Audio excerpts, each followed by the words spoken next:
آتے ہیں مفتی تقی عثمانی ریلیٹڈ کہ یہ اگر ان کو شہادت نہ ملے تو یزید کو بھی فاسق نہیں مانتے.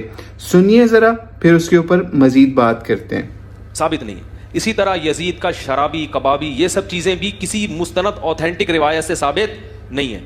روایتیں بھی ہیں، اس طرف بھی ہیں اس طرف بھی ہیں، کوئی مستند مضبوط چیز نہیں ہے. شرعی شہادت چاہیے نا فاسق قرار دینے کے لیے، تو وہ نہیں ہے.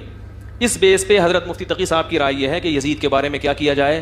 خاموش. نہ رحمت اللہ علیہ بولو، نہ لعنت اللہ. جی تو آپ نے ملاحظہ کر لیا کہ مفتی تقی عثمانی صاحب کیا فرما رہے تھے. یعنی ان کی آن کر کے ان کو گواہی ان کا ایک اور چیلا دے رہا تھا مفتی طارق مسعود صاحب حافظ اللہ تعالی. ٹھیک ہے، آپ نے ان کو چیک کر لیا کہ کس طریقے سے وہ گواہی دے رہا تھا. ایک طرف تقی عثمانی صاحب کے موقف کی بھی اور دوسری طرف یزید کو بھی بچانے کی بات کر رہا تھا.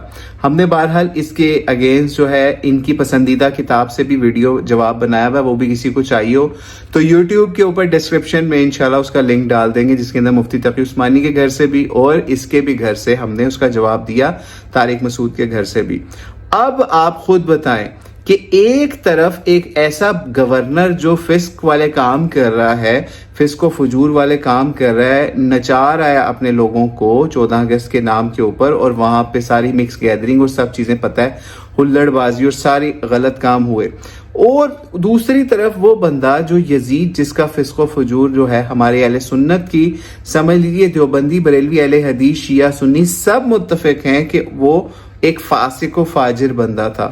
اس کے اوپر یہ لوگ اس طرح کی باتیں کر رہے ہیں. تو کیسے جو بندہ یزید کو کے اوپر سکوت کرتا ہو، وہ کیسے کرنٹ حکمران کو، ناچنے گانے والے یا پھر اپنے صوبے کے اندر شریعت کو سمجھ لیجئے پس پش ڈالنے والے گورنر کو حضرت عمر کے ساتھ ملا کے دکھا رہا تھا؟